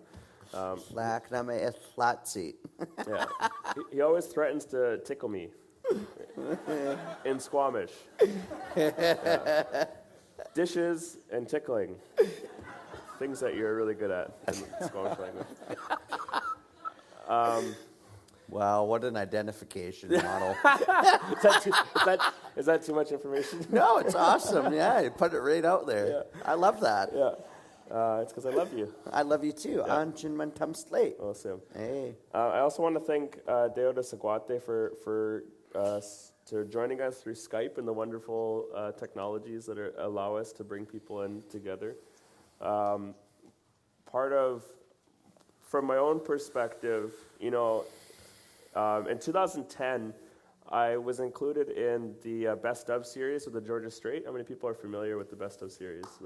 Yeah, so I got included in there as the best First Nations language revitalization activist of 2010.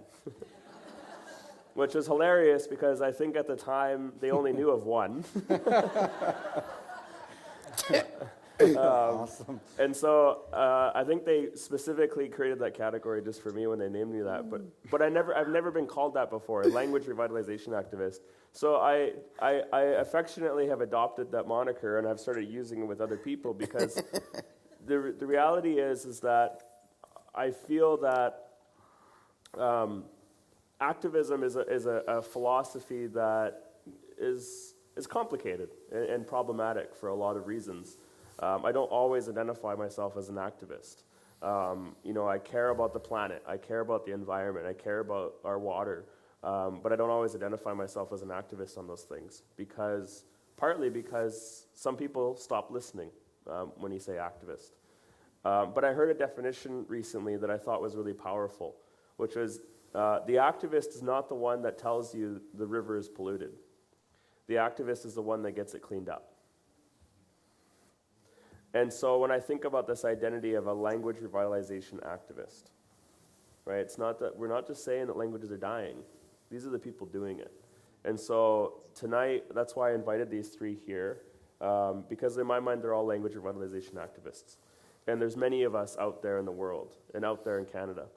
I think that the next big possibility, the next big invitation, if I were to phrase it that way, is going to be around Indigenous language rights in this country.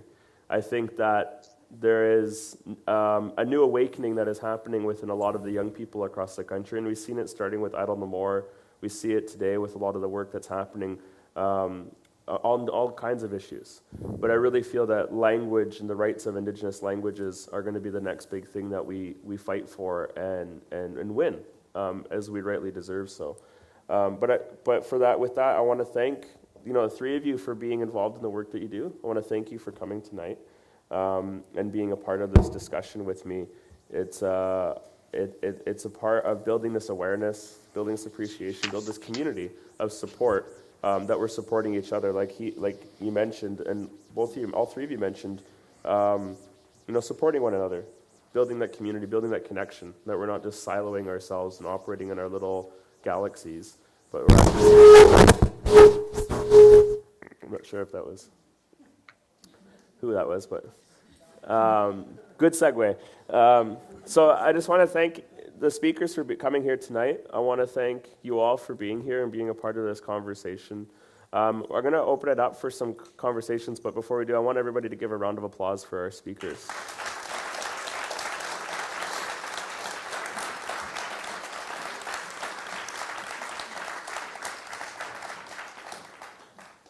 So Am's going to help me with some mics that we'll bring around. Because of the time limit, I'm going to ask for people's support in this request. I know there's a number of Indigenous people here who have come tonight, and I might be particularly interested and might find some of this conversation or the wisdom here really useful. So I'm going to ask if people who identify as Indigenous be the ones that get priority for some of the questions, because I know we're running limited on time, so I'll ask that. But if there's other people that have questions that want to ask, or you have questions on your mind, please email us, contact@kwiatstelmexw.com. And something I'm going to do to follow up with the three of them is I'm going to do a blog post and have each of them answer some of the other questions that we're going to come in, and we'll do one of the follow-up pieces for tonight. So if there's any Indigenous people here that want to ask.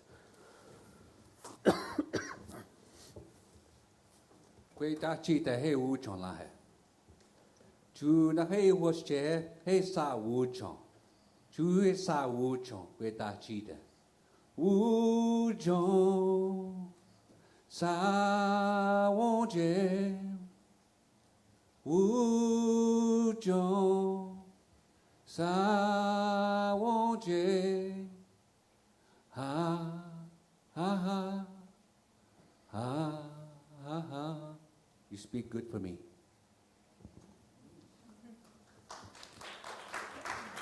Awesome.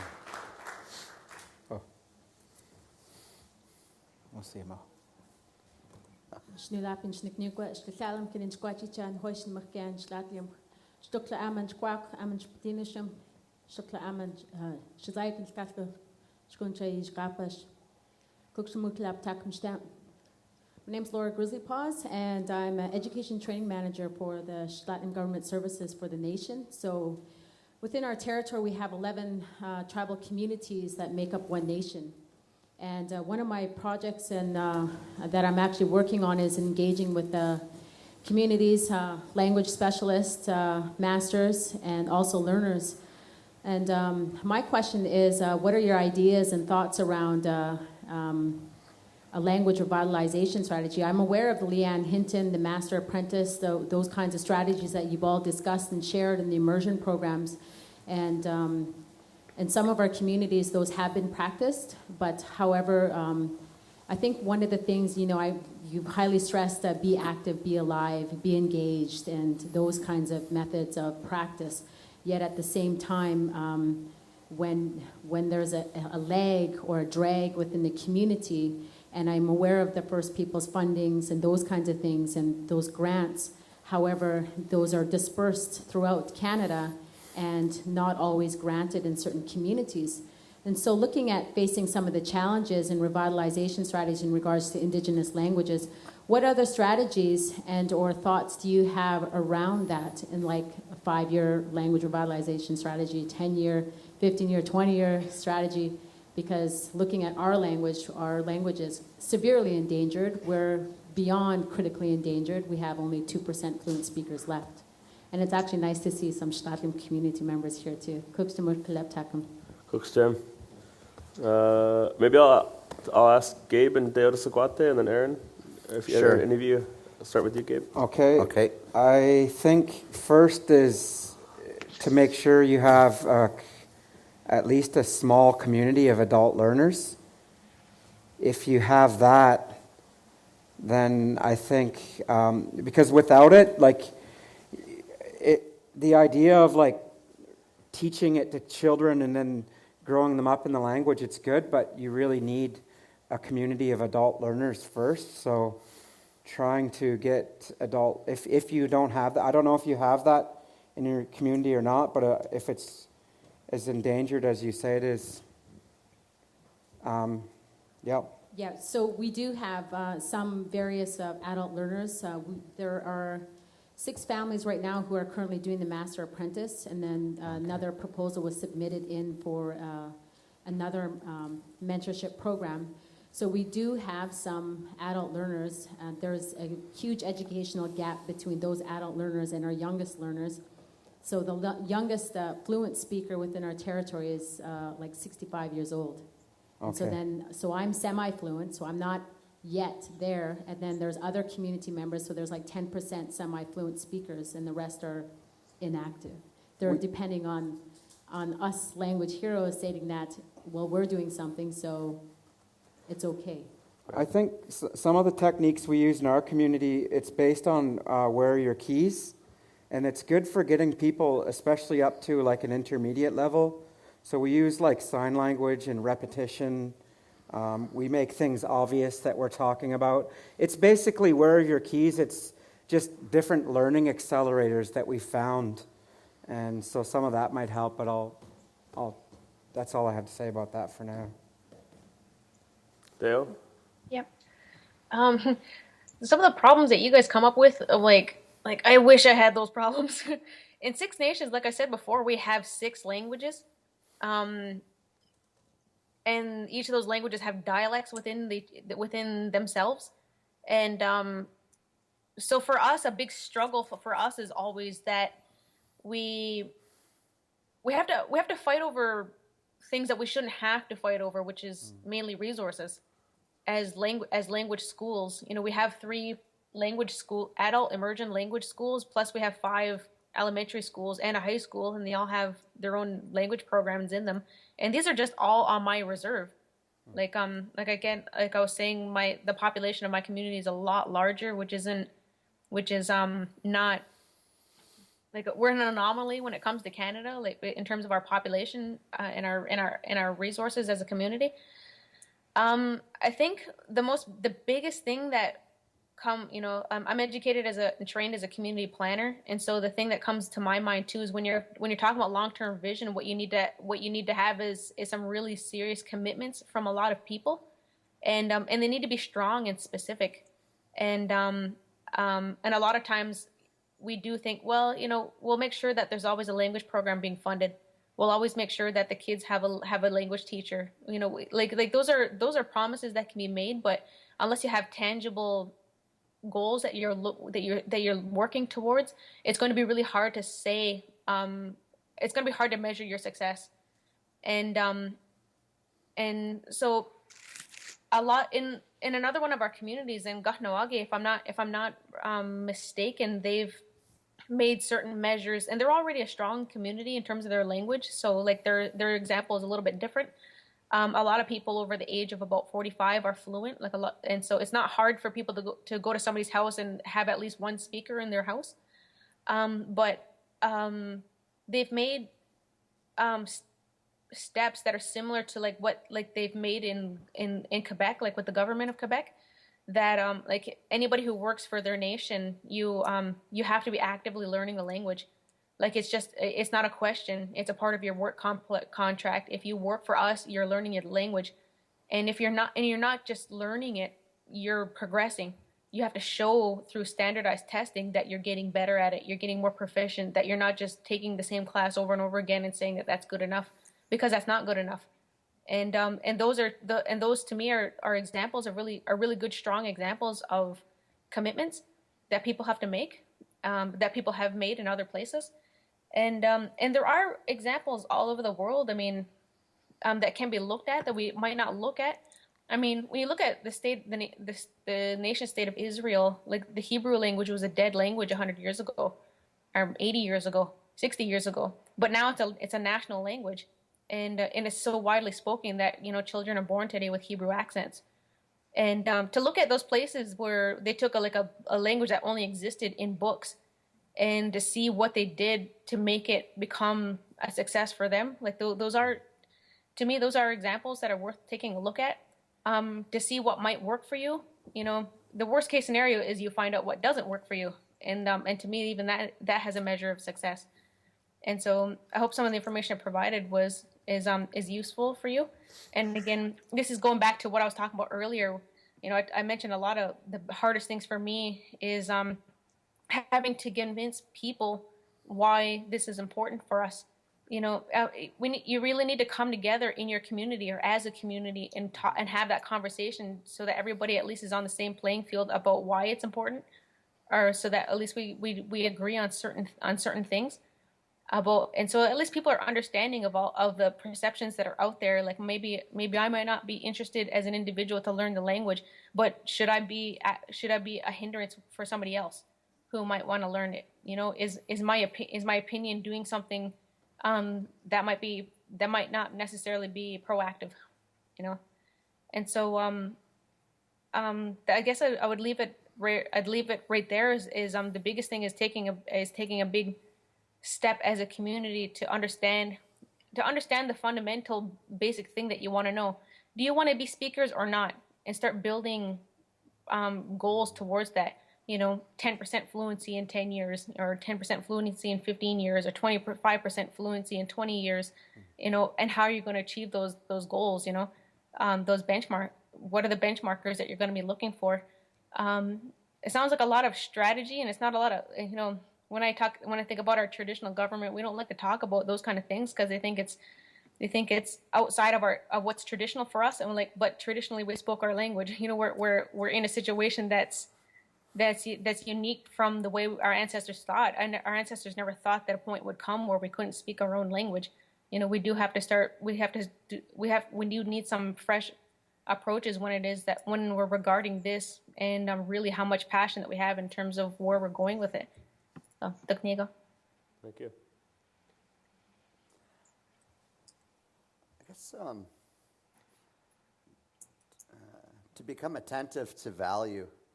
So to restructure what's of value. More importantly,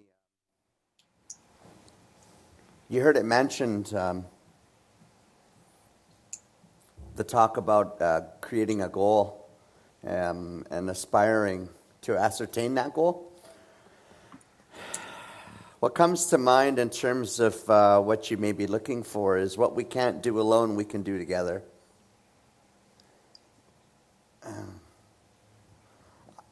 I'm only here as a direct result of making a personal goal my absolute value, and that's to become to a point of a conscious contact with my ancestors and a conscious contact with the people that I'm alive with, and in hopes to have a conscious connection with the people that are still coming. Not everyone's going to have the same goal. There's always going to be a sense of, and you know, people may be able to attest to this, there's going to be a sense of entitlement. There's going to be senses of challenge. There's going to be senses of idealism in terms of what's of value. So when we look at language, I don't know how it may be in your community where you come from. I can only speak on my community where I come from. You heard it mentioned, there's talk about colonialism, and I don't know how to say that word properly. I just don't believe in it. But I have an internal belief system that is geared around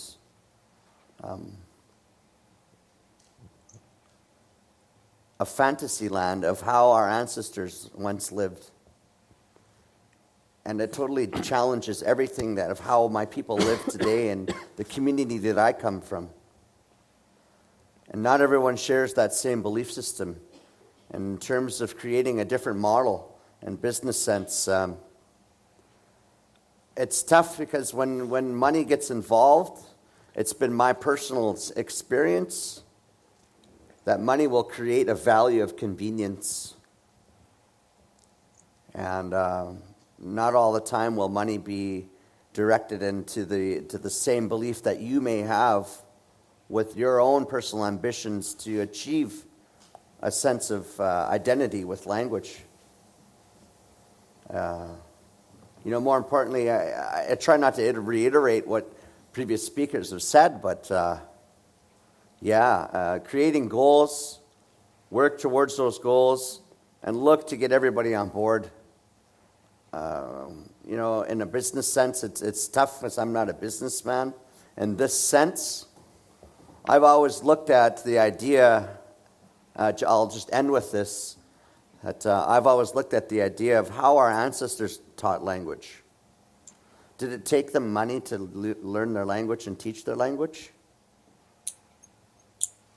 No. Before the people came, you know, before first contact, there was no such thing as money. Language was just spoken. So if you have 4 or 5 people that are learners and want to learn, and you have a 65-year-old speaker, why don't those 4 or 5 learners commit themselves to go and sit with that 65-year-old speaker for 4 out of 7 days a week, every week? You see what I'm saying? So I don't know. I really don't know. I hope I was able to, you know, be an additional source of, you know, encouragement to you. I hope I was able to answer some of your questions, you know, provide some sort of encouragement. But yeah. I'll just quickly add to that question, then we'll maybe take two more, and then we'll end. Somebody that I highly recommend, anybody that's watching, anybody that does language revitalization work, please read the work of Joshua Fishman.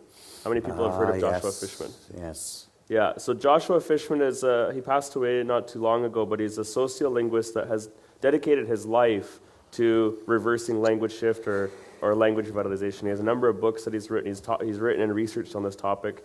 Yes, his work was more focused on state-based strategies, but I still think that there's a lot within his frameworks and his ideas about how to structure a strategy and a plan for revitalization depending on what context you're operating in. I met a woman who was from Spain and is going to school here, and her ancestry is, she was working on revitalization of Catalan in Spain, and she's like, our language is dying and it's going extinct. And I'm like, oh, how many speakers do you have left? And there's only like 200,000 speakers left. Jeez. I'm like, wow, I feel sorry for you. I wish I had your problems. But, Yeah. but the thing is, yes, it's declining. It's a language that over a period of time looks like it's going to go extinct. The same way ours does. It's just a different context. So depending on what context you're in, your strategies are going to be different based off that. And Joshua Fishman has written a lot that I find to be useful for that. So that's why my one suggestion, probably could talk about that topic for a long time, but maybe I'll go to the next question. Does anybody else? Okay. Well, I think that's a good place to end it. I want to thank everybody for being here.